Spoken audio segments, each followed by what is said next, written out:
Hello and welcome to Early Childhood Ireland's podcast, which features interviews and discussions on all issues relating to high quality in the early years and school-age care sector. In our episodes, we've a range of speakers who are leaders in the areas that matter to Early Childhood Ireland members. This podcast series is proudly supported by Aricus Insurance, which offers a comprehensive range of cover at discounted premiums for both business and personal insurance products. So visit www.aricus.ie for more information. I'm Maura Corbett and I work with Early Childhood Ireland. So as regular listeners will know, listeners to the podcast will know, this current series relates to supporting and valuing multilingualism. It's linked to our work on the OWL, Our World of Languages project, which was funded by the Late Late Toy Show Appeal. So in the last episode, Christina Egan-Marnell spoke about how we can demonstrate and recognise the many languages that young children and families may speak or encounter every day. In this episode, we're going to look at older children. And for this chat, I'm really pleased to be joined by Suzanne McCarthy. Suzanne's primary degree is in early childhood care and education from the Technological University of Dublin, that was formerly known as the Institute of Technology in Blanchardstown. Her current MPhil research is in the area of heritage languages in Irish primary schools, and it's focusing on the teacher's perspective. This research was awarded the 2020 Irish Research Association for Applied Linguistics Postgraduate Master Award. Well done on that, Suzanne. Suzanne was also awarded the Government of Ireland Postgraduate Scholarship in 2022, funded by the Irish Research Council. She currently lectures in language studies and provides seminars around language education in the Preble Department of Primary and Early Childhood Education at Maynooth University. And she also works as an education officer for Mother Tongues. Suzanne, you're really welcome, and I'm looking forward to chatting with you about your experience and research. Thanks so much, Moira. I'm delighted to be here and delighted to be chatting about my experiences and research and everything else. Okay. So, I first heard you speak at one of our research conferences a couple of years ago. I think maybe the first one we had online, and the research you were talking about then was so interesting. So I'm looking forward to hearing more from you. But maybe before we go into your research and the experience of teachers in schools, what interested you about this work from the start? Why do you think it's important to recognise and value all the languages that children experience and speak at home and, here in their communities on a daily basis? Yeah, so I think it originally started, I was working in a primary school as a language learning support teacher. And I suppose what I noticed was that there were so many children who were speaking another language at home, but wasn't really sure how best to support them in terms of from the perspective of their home language. There's a lot of focus on, supporting children on how they learn English as an additional language and Irish as an additional language, but there wasn't much support around, how we can support them with the maintenance of their home language here in Ireland. And that was really why I wanted to do research and get the perspective of the teachers in Irish primary schools to see, what are their thoughts on this? Do they have supports? Do they feel like they can support the children in their class or their school? And also, looking at, because in primary school, obviously teachers teach different ages. So if there was a difference in their opinion, from, let's say, working with children who are in junior, senior infants, as opposed to children who are in 5th and 6th class, because the children have grown and developed so much between junior infants and 5th class. So that was originally where it started. And can you take us through then, the work you're doing now? Your research question is, if you like, and what you're finding out about it. Probably preliminary data for now, but still will be interesting to hear about. So it's preliminary data for now. Hoping to submit my thesis next March. The main, I suppose, aim of the research was to understand teachers' views on heritage languages in Irish primary schools for children who speak another language at home that's not English or Irish. So just for anyone who isn't sure, heritage language isn't necessarily the main term that we would use here in Ireland. Normally it might be home language or native language or first language. So a heritage language is a language that is spoken in the home setting that is not native to the country. So examples would be like Polish, Spanish, French, Lithuanian.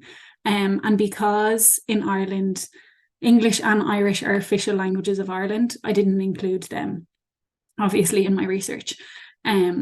So the research has three aims, as I was discussing. So the first one is to look at teachers' views on heritage language maintenance. So what they think about, firstly, I asked them about bilingualism, and then I asked them about heritage language maintenance. And then the second aim was to look at their experience around support or strategies to help children in their classroom who are speaking another language at home. And then the last aim was to look and see if there's any differences in opinion at the different levels that they teach. Because as I was saying, you know, there can be so much difference between children of junior seniors and children of fifth and sixth, and even the difference between first class and third class. The children change so much, they become more independent, their ideas, their thoughts change as well. So what I have found preliminary at the moment is that, you know, the teachers, they do see bilingualism and heritage language maintenance as positive. They see it as, you know, really beneficial that the children speak another language at home, that they have another language. And one of the main things that the teachers mentioned was that the children who speak another language at home tend to pick up Irish really quickly, and they tend to excel. And, you know, some of them mentioned the transfer of skills. So they're transferring the skills that they've learned in their home language into learning Irish. And that's why it can be easier for them, or why they can acquire it so quickly. But that was kind of one of the main things that they brought up.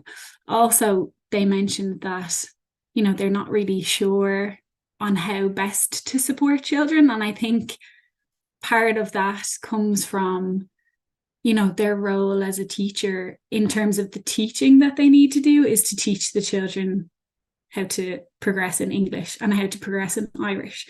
So I think there's kind of that line between, we want to do something to help, we're not best sure how to do it, but we're also not fluent in all of the languages that the children in our class speak.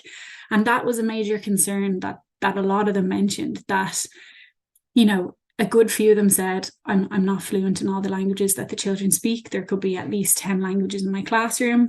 And I think the important thing to acknowledge there, and previous research says it, that you do not need to be fluent in a language to show a positive attitude, to show, you know, a positive mindset towards the language. You can still ask the children questions. You can still ask the children to teach you words. Just because you can't fluently speak the language in yourself doesn't mean that you can't support the development of it. And I think that's something that maybe, you know, a myth that teachers can think, you know, that they need to be fluent in order to support the children. I think a key bit there is even, you know, in whatever ways you can, and I know, and we'll be coming to this later about, you know, when you don't speak the main language of a family and they don't speak English or Irish, and there can be a communication barrier. But I suppose, and you know, we've had this before from Francesca Lamorgia, from your colleague in Mother Tongues, about, you know, reminding and reassuring parents that the best way to support their children's language learning of English and Irish is to continue to speak the heritage language at home. And I think that's a really key message that sometimes parents may mistakenly think or have been told that you're here now, leave your language at home, in your home country, and that's so damaging, even from the identity and belonging point of view. Never mind the language acquisition. That seeing your language valued is such an important part of your well-being and identity and belonging. 100%. And that's something I've seen from my own personal experience, but in my research as well. And that was something that a lot of the teachers mentioned. Some of the teachers mentioned that, 10 years ago, they didn't know as much in this area. There was a lot of lack of knowledge. And they said, one teacher in particular mentioned that, I wanted the children to develop their English. I thought I was doing the right thing. So I would have said to parents, I think you should speak English at home. I realized after that wasn't the best advice to be giving to parents. And, the parents also mentioned that, or the teachers, sorry, also mentioned that sometimes they have parents who have moved to Ireland who place a really high emphasis on English and their children learning English because they see the value of it in the world and they see the value of it in society and how widespreadly spoken it is. And they almost want to, sort of cut ties with their heritage language. And that's something that I feel really strongly passionate about, that teachers need to ensure that parents know that their children can develop their English, but they can also still speak their home language at home. And that is actually going to benefit the children, not hinder the children at all.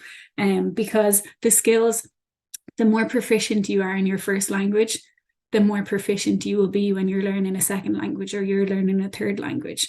And I think that's where the misconceptions can happen, but also for children as well, as you were saying, for developing their self-identity, for having, strong family ties. If family members live in another country and perhaps don't speak English, how else will they be able to communicate maybe with their aunties or their uncles or their grandparents? That's a communication, lost almost.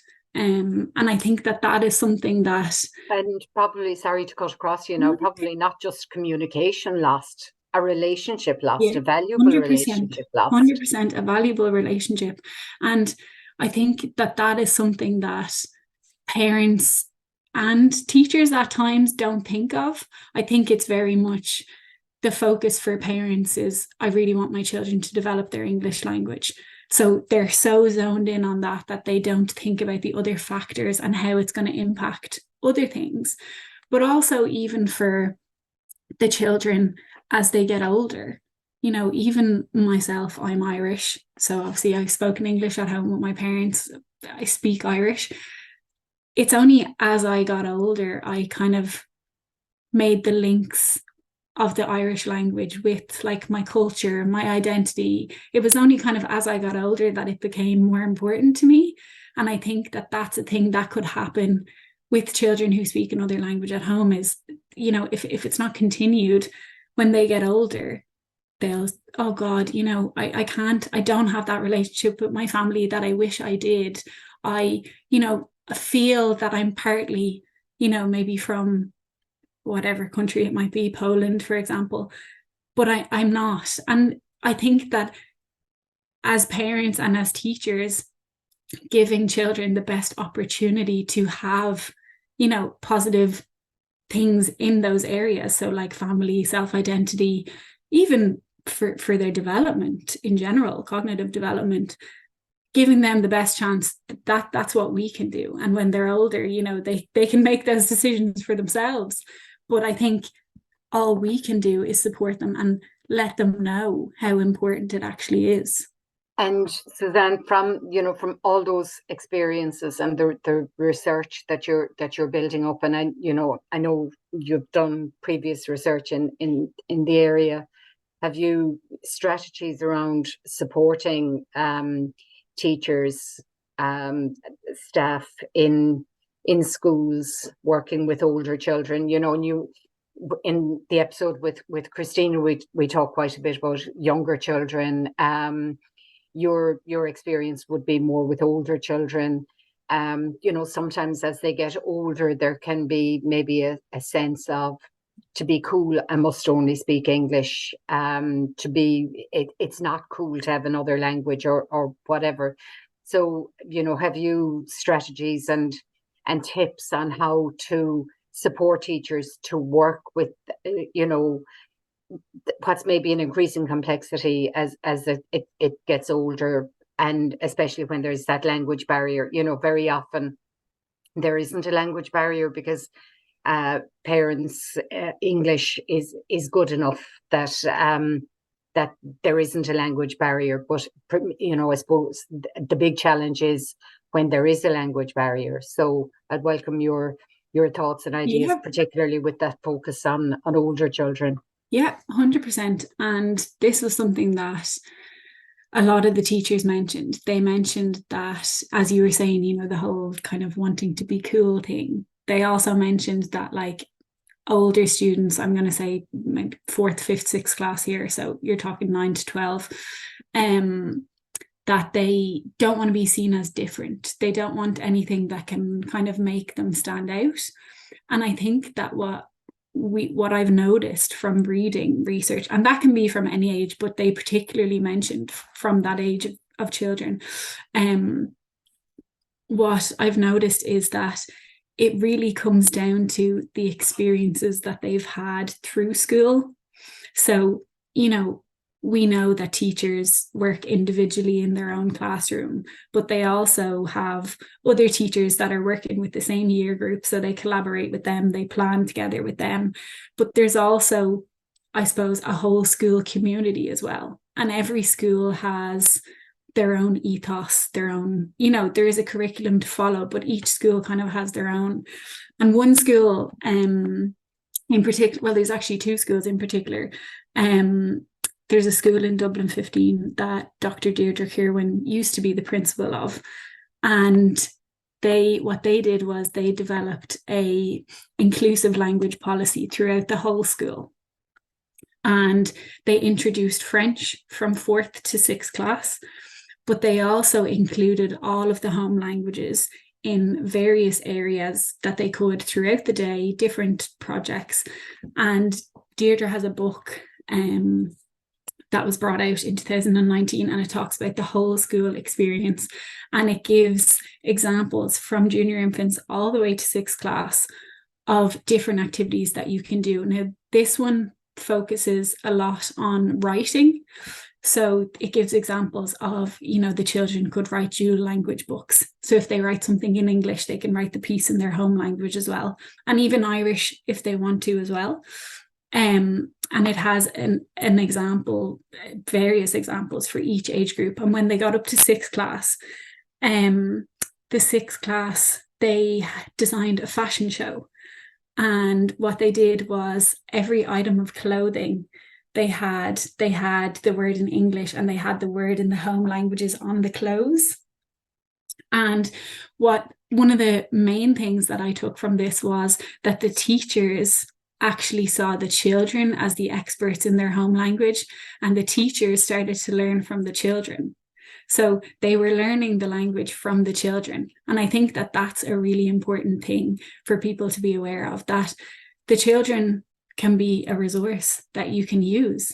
They are, and from my own personal experience as well, children are so happy when you ask them something about, what they might do at home, or if that they speak a heritage language, if you ask them, how do you say this in Polish, for example, they are so happy that they are able to almost teach you something and share something with you.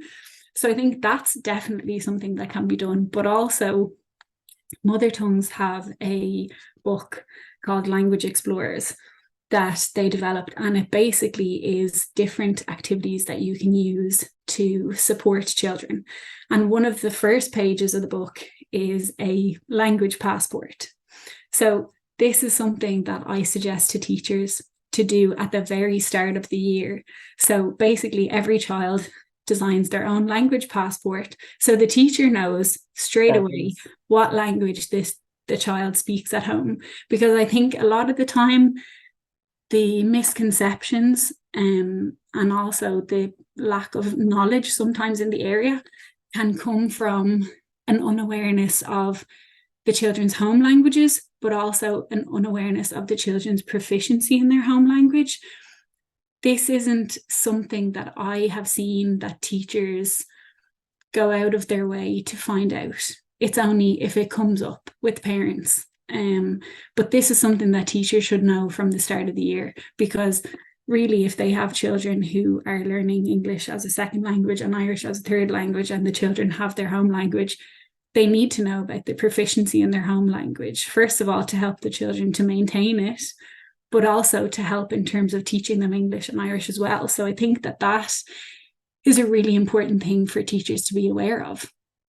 And Francesca, in the our World of Languages webinar that was held last week, she made an interesting point that we tend to talk about the language of the setting maybe and the language at home, but also there's languages in children's communities. So they may be Polish, but they may have a Lithuanian next door neighbor. Or she used the example of a child who had an aunt living in Japan.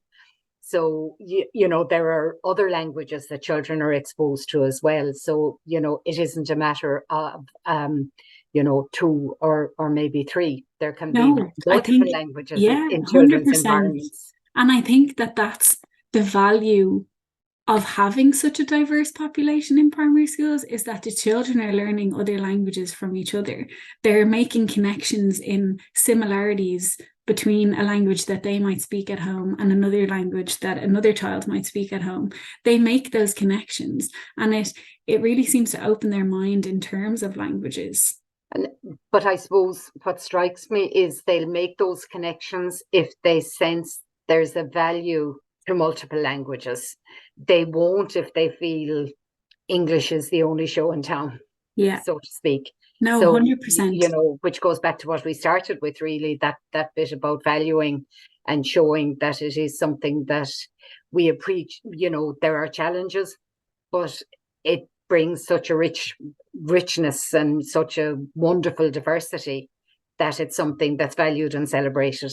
100%. And I think that as educators, be that early childhood in preschool, be that primary school, that is something that we need to think about individually, that our role is extremely important in influencing children. Previous research says that teachers' attitudes or educators' attitudes influences children's attitudes and their parents as well. So if us as educators, show the value of languages, promote the value of languages, and encourage the promotion of languages, that in turn does have an impact to the children that we teach and to their families as well. Because I think, and I remember having a conversation with a parent before after school, and they were very unsure like that, what to do, what should we do at home. Their child had just started junior infants, and I said, please keep speaking your home language at home. I said, it's so important for you and your family, but also for your language development. I said, your child will develop their English in school. Do not worry about that. You might think that. And I think that this is where there can be misconceptions as well, because there's different stages to learning a second language. And I think an unawareness of those stages. So one of them, for example, is a silent phase. And this happens a lot of the time when children start school and they haven't been exposed to English before. They're taking in the language before they actually begin to produce it themselves and speak it. But teachers and parents sometimes can think that there's something wrong, or that there might be a language delay or that kind of thing, when really they're just going through a stage of learning a second language. And I think an awareness and an understanding of things like that, I think teachers need to be really aware of these things. And I think maybe 20 years ago it wasn't such a thing that they needed to know, but now it is, because primary schools are so diverse, they're so multilingual, and this is the reality that we have, and I think it's probably only going to develop further. And you mentioned about it being the reality, and I suppose that brings us to some of the challenges. So have you experience or ideas on how to overcome some of those challenges where, you need to communicate with parents and families, and there is a language barrier.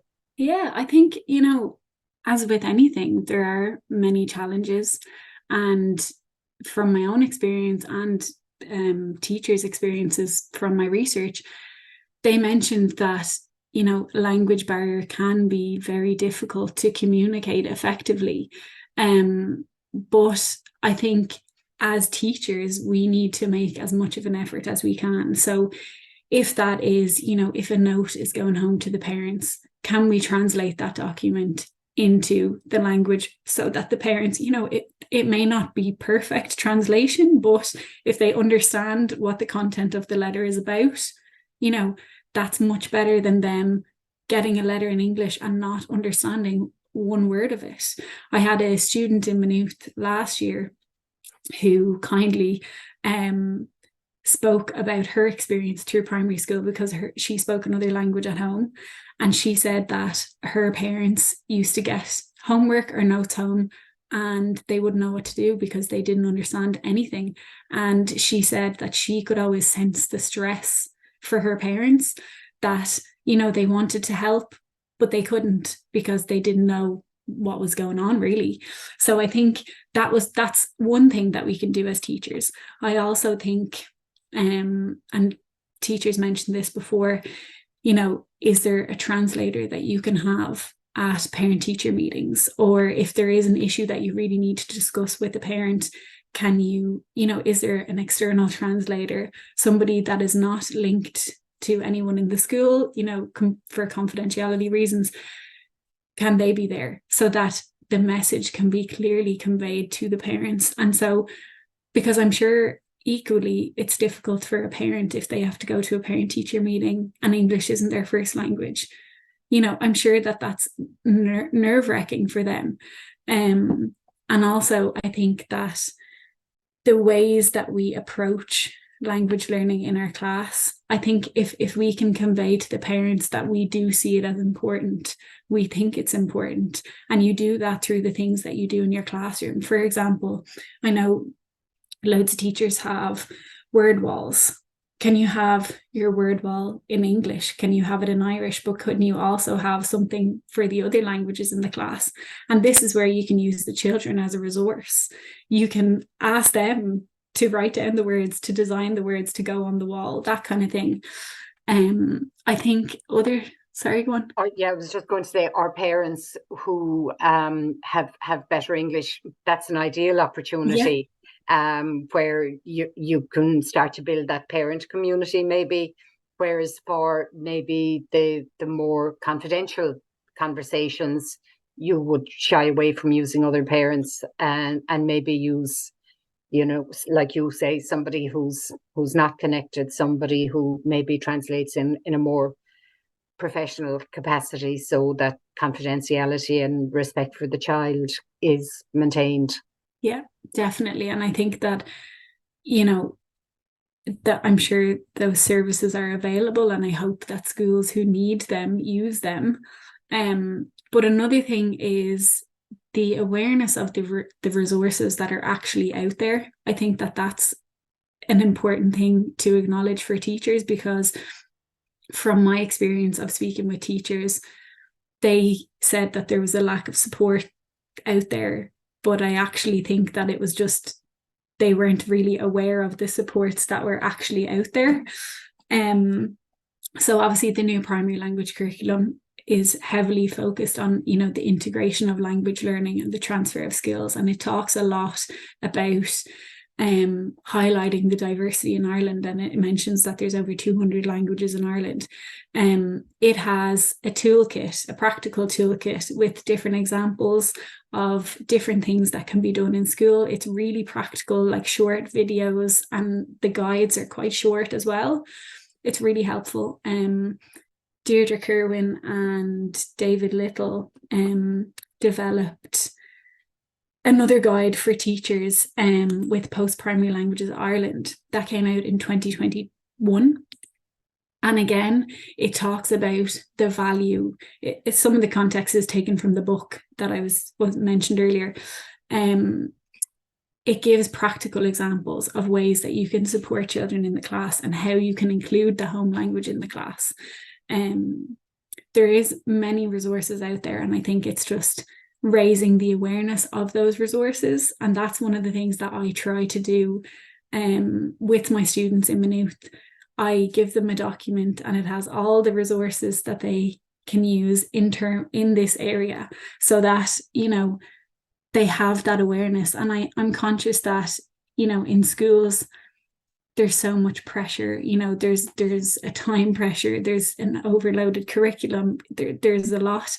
And I think sometimes that because these things are extra, it can be difficult and harder for teachers to kind of spend time with these things. But I think because it has become such a reality, I don't think it's, you know, a choice anymore. I think it's more of a necessity. I think it's something we all need to be really aware of.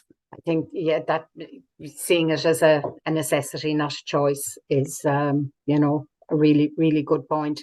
That it isn't something that's an optional, nice to have, add on. It's an essential part of how we work with children and families. Before we wrap up, is there anything else that you wanted to add? Anything else you wanted to cover? Just on, I suppose, one more thing, you know, I could add many, many things, but adding one more thing.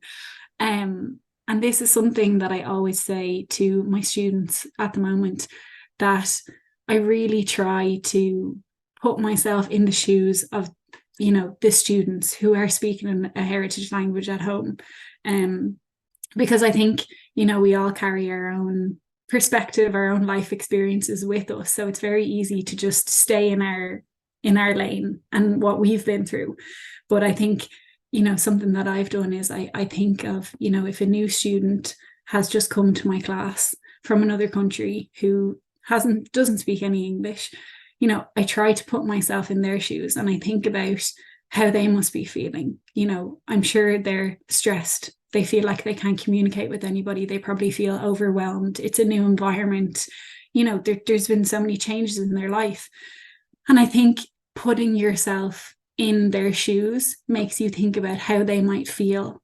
And I think that as a teacher or as an educator in general can really like reframe how you do things or how you think about things, because all of a sudden, you know, you're now at this perspective where, oh God, that must be so scary for them. That must be really difficult for them. How can I support them in that way? As opposed to, you know, I don't know how to support this child who's come to me, you know, with no English. I'm not sure what to do. It's more, okay, how can I, first of all, make them feel more secure, more included? But then how can I support them in terms of their language? Because I'm thinking of everything that they must be feeling. And I think that is an important thing to do, because I think when you do something like that, it shifts your mindset and it makes you maybe not fully understand how they feel or what they're going through, but maybe understand a little bit more. Because I think if, you know, I always think about if I was to move to another country that doesn't speak English, how would I feel? What would I do? How would I communicate with people? Or, you know, would people want to support me, or how would they support me? So I do think that that's an important thing as educators to note. And, you know, putting yourself in the shoes of someone else can be really beneficial. You know, if I could leave one maybe takeaway message, I would say that, you know, as educators, we don't sometimes realize the role that we can play in terms of, you know, how we make children feel. So I think if we can, you know, have a positive attitude towards all the languages that are present in our room, and also making it known what languages they are. So not just, you know, a tokenistic approach, but an approach where we find out the languages, we want to know more about the languages, because I think in that environment, children will thrive. Not just the children who are speaking a heritage language at home, but also for the Irish children as well. It develops language learning for every single child in the class. And I think that's something that we really need to use in our approach. It's great. That's a lovely point to end on. The the positive ripples it has for everybody. Suzanne, it's been a pleasure talking to you, and thank you so much. Thanks so much, Moira. It's been great. So thank you for listening to this episode of Early Childhood Ireland's podcast, which is proudly supported by RFS Insurance. If you enjoyed it, please subscribe and spread the word to your friends and colleagues, and stay tuned for our next episode.